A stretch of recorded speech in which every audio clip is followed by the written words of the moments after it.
Okay, so today I'm back to show you how to make a granny square with different yarns. Because yesterday I made a video with the granny squares all of the same yarn that just had different colors. But today I have three different colors. I have red, white, and blue. And you'll notice they're all of a similar weight. They're all about equally wide and thick. This one is a little bit thinner, but that's okay, it'll work. Granny squares are pretty forgiving. So in this instance, you're going to start off same as we did with the granny square yesterday. So I'm going to chain, chain, chain. It is a little trickier working with thicker yarn in this situation, but you know, make it work.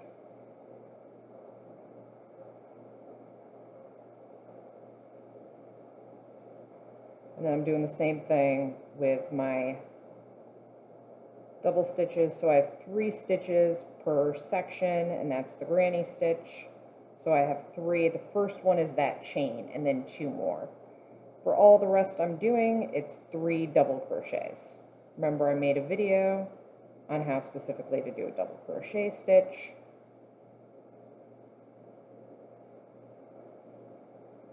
The nice thing about granny squares is they also use a little less yarn because there's these gaps, and they work up pretty quick.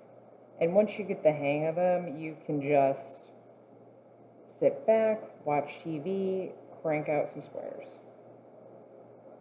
Like, I made myself a granny square shirt over a weekend, and it's not like I was crocheting all weekend either. But it's convenient while you're just watching a movie. Keeps your hands busy. Can help keep your mind busy. Gives you something to focus on when you need it. Okay, so now I'm just going to undo that stitch and redo that. You have this. Now, I want to switch to another color. I don't want to just chain out and start the next one. So I'm going to cut it. And this is maybe one of the things with a granny square I'm a little less fond of. But it's, as you're going, you want to weave in your ends, because then at the end you don't have a bunch of ends to weave in, which is just awful. So to weave it in, I put it on a needle. A good way to thread your needle. Fold it over the eye, and then you just pop it through. Gets it nice and thin for you. And then you just kind of loop it through. See how I'm just looping it through, kind of weaving it. And then what I like to do is go back around. And now I'm going to hook this loop around this stitch here. I don't know if you can see. There's a single stitch right there. I'm going to loop it through. Around, and that makes it harder to come undone. I'm not tying any knots. I'm not doing anything like that, because the friction of the yarn itself will help keep it in place. And you have to weave that in. Then you're also going to want to weave in the center of your donut. Unless you're going big, then you leave it. Because if you're going big, you'll want to know so you can flip between each row.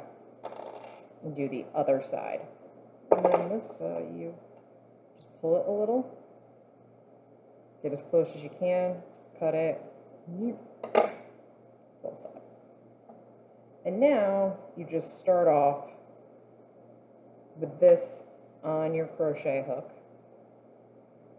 And you begin immediately with a double crochet stitch. So you put it in, hook, up and over. So you just loop it right into that corner.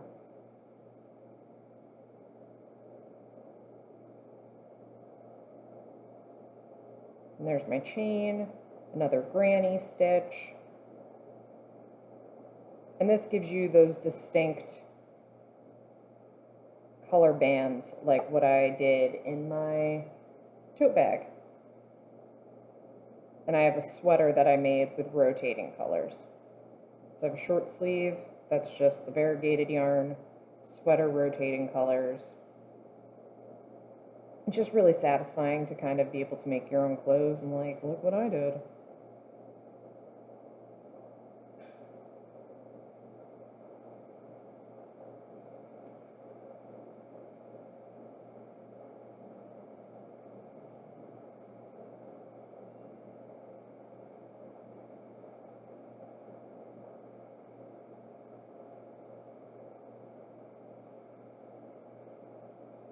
And then if you made a bunch of little grannies and you wanted to weave them together, you would seam them together with a needle and yarn, just like you were sewing something together. And that's how I made my tote bag. That's how I made a cardigan that I don't even think I've worn in a while, honestly. It was my first project, so she's a little rough, but I still enjoy her. She's cozy.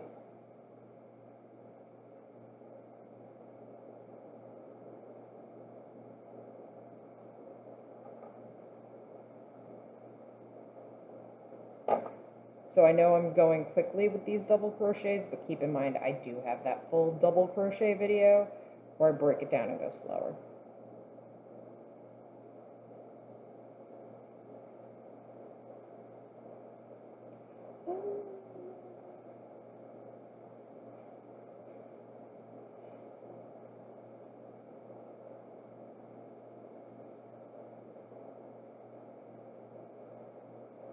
All right, and then I would cut this. You want to give yourself some yarn when you cut, because then you can really weave it in. You're not going to lose it. Pull that through.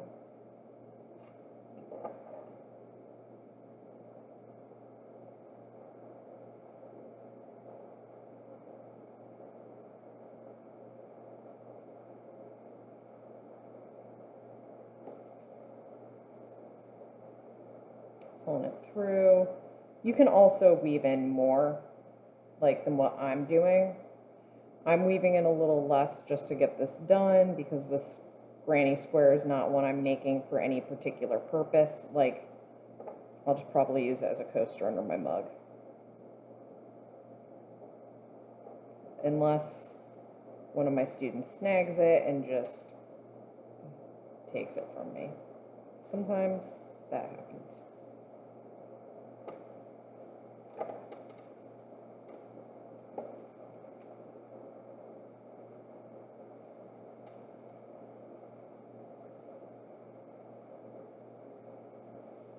All right, so that's woven in. Give them a little tug-a-roo. And then because you tug them, when you straighten it out a little bit, they'll sink back into place. Now I just did that side, so I can switch to this side and just jump in again with another color. I want more of a tail than that. But that's how you would do it with multiple colors, so you can get those distinct color bands.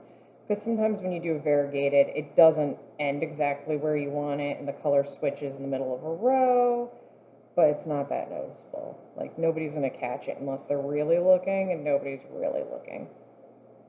So,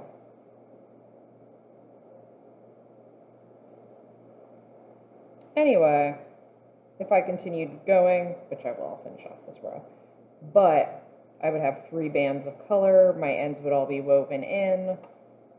And there you have it, a different granny square take. Oh man, this yarn is like, all right, that's a mess. So I'll untangle that and finish this, but I'm not gonna. You don't have to watch that. All right, so hopefully this helped. If you want to give me feedback, I would appreciate it, because if I'm not clear, I want to remake this and be clearer. All right, so I will see you soon. Waving, waving, bye.